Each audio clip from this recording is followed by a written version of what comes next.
There is a quiet realization spreading through this generation, one that many people feel but struggle to articulate. The old promises no longer feel reliable. Work hard, stay loyal, wait your turn, and eventually security will arrive.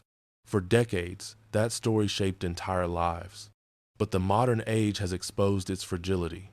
Jobs disappear overnight. Industries shift without warning. Inflation erodes certainty. And in this new landscape, business books have begun telling a different story, not about climbing someone else's ladder, but about building your own ground to stand on. This is the story of creating your own economy. The idea sounds bold, even rebellious, but at its core, it is deeply practical.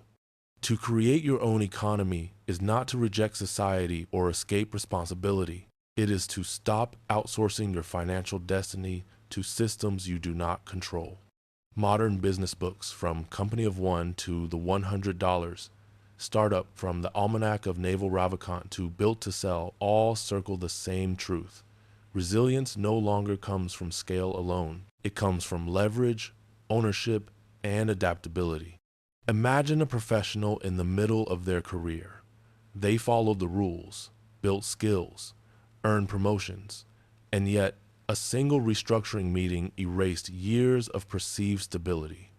What shook them most was not the loss of income, but the realization that their entire economic life depended on decisions made in rooms they were never invited into. Business books written for this era exist to respond to that shock.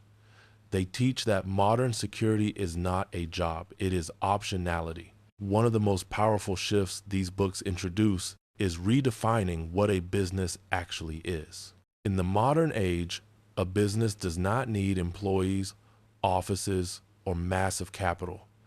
It can be a skill combined with distribution, knowledge paired with leverage, a product that works while you sleep. Company of One challenges the assumption that growth is always the goal. Instead, it asks a radical question. What if the point of business is not to get bigger, but to get freer? That single question changes how you think about work forever.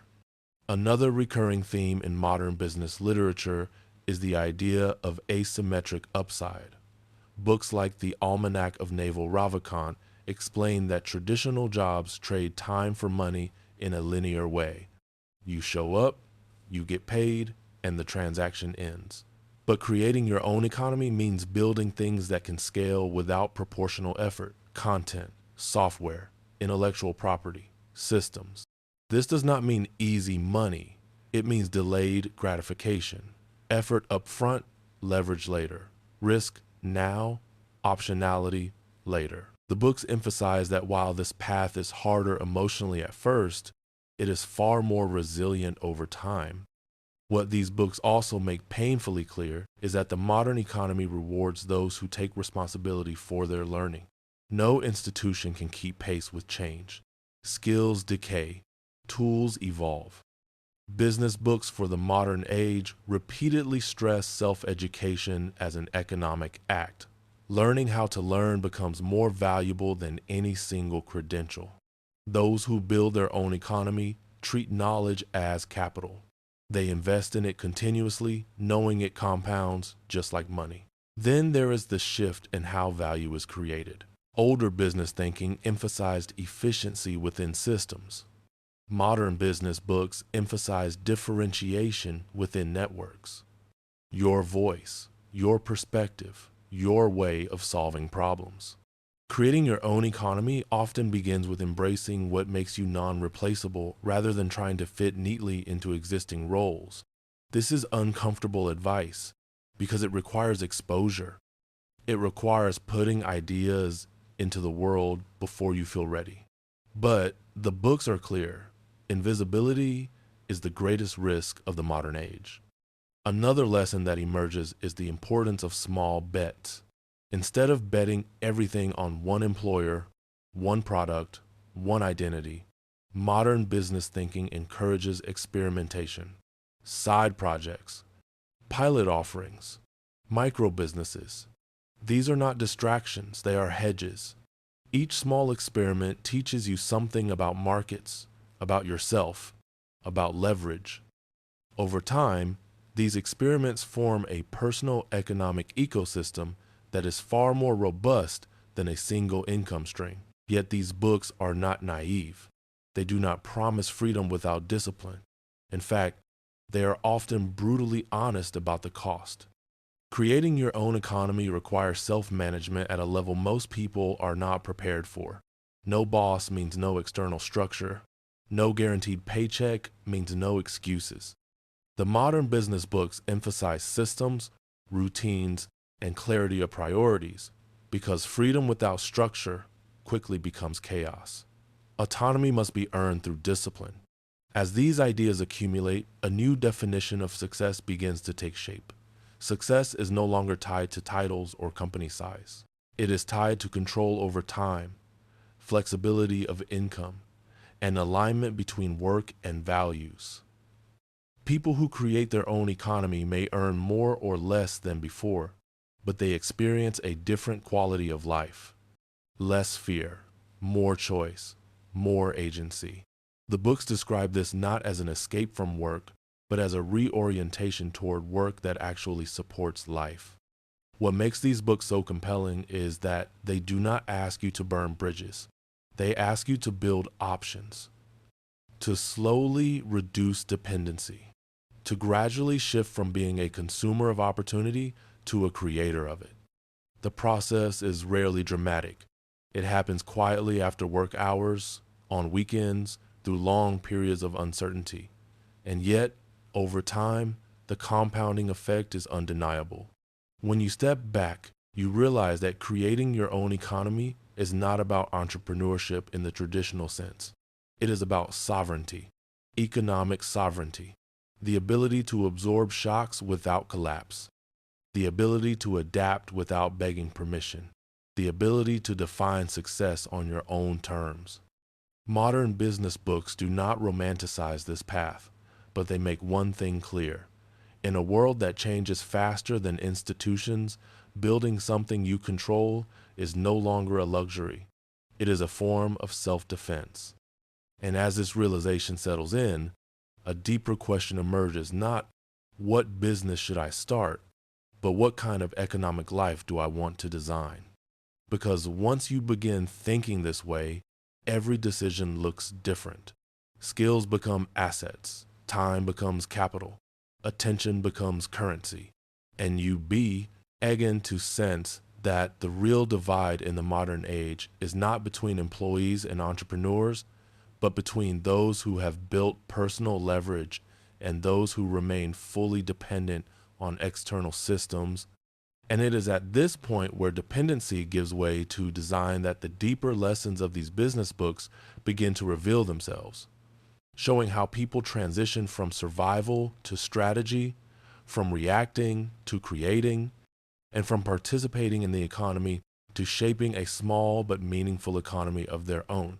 And this is where the next part of the story truly begins. As we explore how these ideas translate into real-world choices, daily behaviors, and long-term resilience, moving forward together into the architecture of self-made economic security moves forward together into the architecture of self-made economic security like a structure designed not to impress from the outside, but to endure stress from within. And this is where the idea of creating your own economy leaves the realm of inspiration and enters the discipline of daily choice. The business books written for the modern age converge on a single, sobering realization. Independence is not granted, it is assembled, piece by piece, decision by decision. Those who successfully create their own economy do not wake up one morning free from dependence. They slowly redesign their lives so that no single failure can undo them. They replace fragility with redundancy. One income becomes two. One skill becomes a portfolio of capabilities. One audience becomes a distribution channel they own. This is not ambition for its own sake, it is risk management for an unpredictable world. As these books move from philosophy into practice, they begin emphasizing leverage over labor. Not leverage in the reckless financial sense, but leverage of effort. Writing once, selling many times. Learning once, applying forever. Building systems that reduce repeated decision making. The modern business builder learns that the goal is not to work harder than everyone else, but to ensure that each unit of effort travels further. This is why ownership matters so deeply. When you own the output, effort compounds. When you rent your time, it resets every day. Another critical lesson emerges around patience with uncertainty. Creating your own economy rarely feels stable at first. In fact, it often feels more unstable than traditional employment. Income fluctuates, validation is delayed, progress is uneven. The books are honest about this discomfort because they know it is the filter. Most people turn back not because the path is impossible, but because the early ambiguity feels intolerable. Those who persist learn to see uncertainty not as danger, but as a signal that they are building something real rather than merely maintaining something inherited. Over time, the mindset shifts again. The creator stops asking, "How do I make more money?" and starts asking, "How do I reduce dependency?" This reframing changes everything. Decisions become calmer. Growth becomes intentional. The focus moves from chasing opportunity to designing stability. Modern business books insist that true freedom does not come from maximum income, but from minimum obligation. When your needs are modest and your systems are resilient, even small ventures can support meaningful lives. What surprises many readers is how personal this journey becomes. Creating your own economy forces clarity about values, about how much is enough, about what trade-offs are acceptable, about what kind of life the business is meant to support. The books do not glorify endless hustle. In fact, they quietly criticize it. A self-made economy that consumes your health, relationships, or peace is not freedom. It is another form of dependence. The most successful modern builders design businesses that serve life, not replace it. As years pass, the compounding becomes visible, not just financially, but psychologically.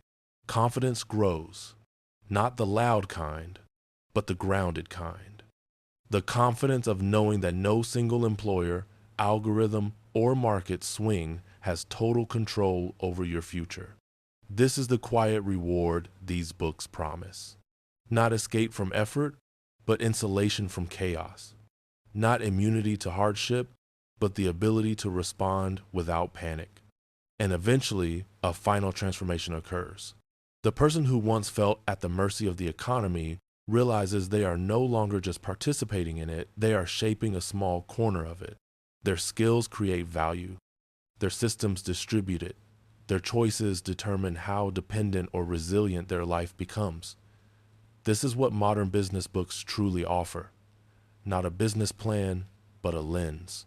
A way of seeing work, income, and risk through the frame of sovereignty rather than submission. This is the quiet ending of the story. Creating your own economy is not about becoming untouchable. It is about becoming adaptable.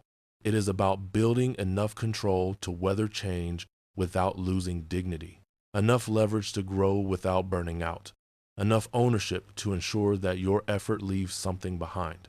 In an age defined by volatility, this is no longer an optional ambition. It is a practical response to reality. If this story resonated with you, take a moment to ask yourself a simple question. Where does your economic life feel most dependent right now? Awareness is the first blueprint. Share that reflection. And if you want to keep exploring how modern business thinking, leverage, and long-term design can help you build an economy that works for you rather than against you, stay connected. Subscribe, follow, and return. Because the future does not belong to those who wait for stability, it belongs to those who quietly build it.